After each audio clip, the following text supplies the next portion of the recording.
ಈಗ CWC ಮತ್ತು MA management authority ಮತ್ತು ಎರಡು ಕೂಡ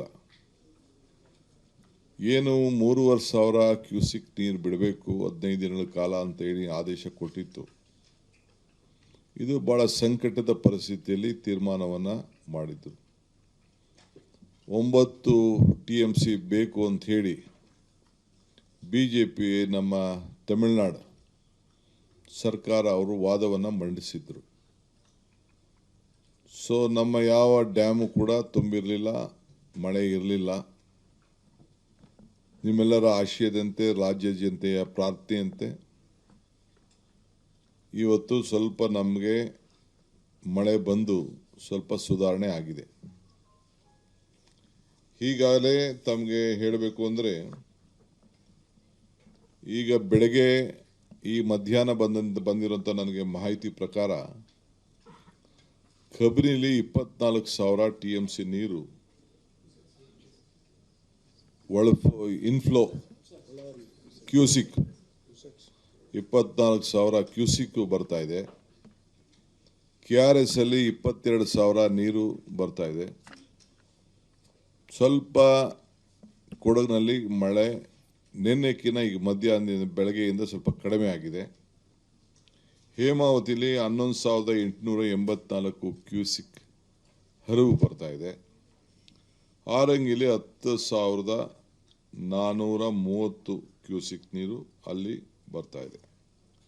ಒಟ್ಟು 67,378 ಕ್ಯೂಸಿಕ್ ಅಷ್ಟು ಈಗ ಒಳಹರಿವು ಕಾಣ್ತಾ ಇದೆ.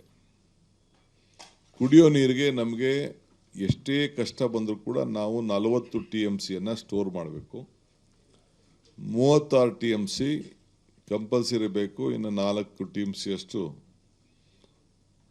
ಏನು ನಮ್ಮ ಡ್ರೈಗೆ ಮತ್ತೊಂದು ಸಂದರ್ಭದಲ್ಲಿ ಹವಕ್ಕೆ ಅದನ್ನು ನಾವು ಗಮನದಲ್ಲಿ ಇಟ್ಕೊಳ್ಬೇಕು.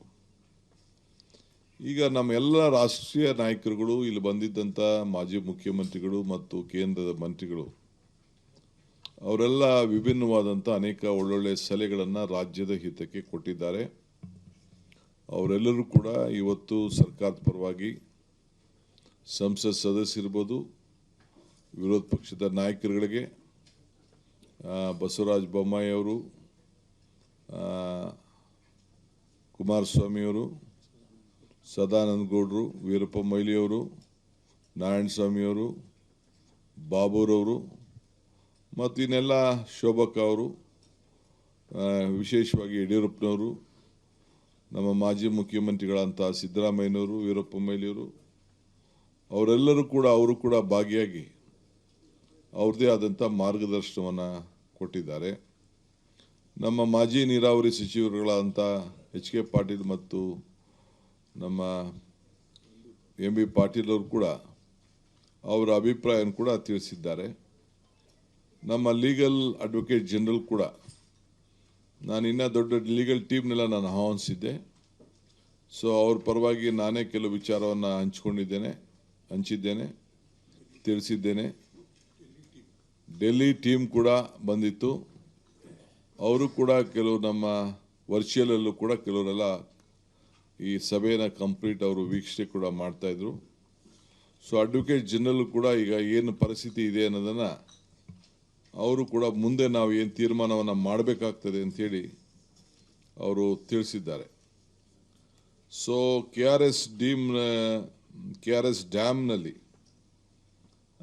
ಒಳಹರಿವು ಸ್ವಲ್ಪ ಕಾಣ್ತದೆ ಅನ್ನೋದು ನಮಗೆ ಗಮನಕ್ಕೆ ಬರ್ತಾ ಇದೆ. ಬಟ್ ಈಗ ಮಧ್ಯಾಹ್ನದಿಂದ ಸ್ವಲ್ಪ ನಿಂತಿದೆ. ಹೇಮಾವತಿಯಲ್ಲಿ ಕೂಡ ಸುಧಾರಣೆ ಆಗಿದೆ. ಆದರೆ ಕೆಲವು ಕುಡಿಯೋ ನೀರಿಗೋಸ್ಕರ ಕೆರೆಗಳನ್ನು ತುಂಬಲಿಕ್ಕೆ ಈಗಾಗಲೇ ಕುಡಿಯೋ ನೀರಿಗೆ ಮಾತ್ರ ಈಗಾಗಲೇ ನಾವು ಅವ್ರಿಗೆ ಸ್ವಲ್ಪ ನೀರನ್ನು ನಮ್ಮ ಚಾನೆಲ್ಗಳಲ್ಲಿ ಡ್ಯಾಮ್ಗಳ ವ್ಯವಸಾಯಕ್ಕಲ್ಲ ಡ್ಯಾಮ್ ಇದನ್ನು ನಮ್ಮ ಕೆರೆ ಕಟ್ಟೆಗಳಿಗೆ ತುಂಬಿಕೊಳ್ಳಲಿಕ್ಕೆ ಸ್ವಲ್ಪ ಅನುವನ್ನು ನಾವು ಮಾಡಿಕೊಂಡು ನಾವು ಬಂದಿದ್ದೇವೆ. ಅವರು ಕೂಡ BJP ನಮ್ಮ ತಮಿಳುನಾಡು ಸರ್ಕಾರ ಅವರು ಕೂಡ ಕುಡಿಯೋ ನೀರು ಬಗ್ಗೆ ಅವರು ಒತ್ತನ್ನು ಕೊಟ್ಟು ಅವರು ನಮಗೆ ಸಹಾಯ ಮಾಡಬೇಕು ಅಂತ ಹೇಳಿ ಕುಡಿಯೋ ನೀರಿಗೆ ಹೇಳಿದ್ದಾರೆ. ಆದರೆ ಅಲ್ಲೂ ಕೂಡ ಸ್ವಲ್ಪ ಭಾಳ ಬೋರ್ವೆಲ್ಗಳ ನೀರಿನಲ್ಲಿ ವ್ಯವಸಾಯಕ್ಕೆ ಕೂಡ ಕ್ರಮವನ್ನು ಕೈಗೊಂಡದ್ದು ನಾವೆಲ್ಲ ಗಮನಿಸಿದ್ದೇವೆ. ಆದರೆ ಸಂಕಟದ ಸೂಚನೆ ಏನಿದೆ, ಸಂಕಟದ ಸೂತ್ರ, ಅದರ ಬಗ್ಗೆ ನಾವು ಭಾಳ ಪರಿಣಾಮಕಾರಿಯಾಗಿ ಕಾನೂನು ಚೌಕಟ್ಟಿನಲ್ಲೇ ಗಮನ ಇಟ್ಕೊಂಡು ಕಾನೂನಿನ ತಜ್ಞರನ್ನೇ ಚರ್ಚೆಗೆ ಅವರ ಜೊತೆ ಚರ್ಚೆಯನ್ನು ಮಾಡಿ ಅವ್ರನ್ನ ವಿಶ್ವಾಸಕ್ಕೆ ತೆಗೆದುಕೊಂಡು ಅನೇಕ ತೀರ್ಮಾನ ಕೂಡ ಮಾಡಬೇಕಾಗಿದೆ.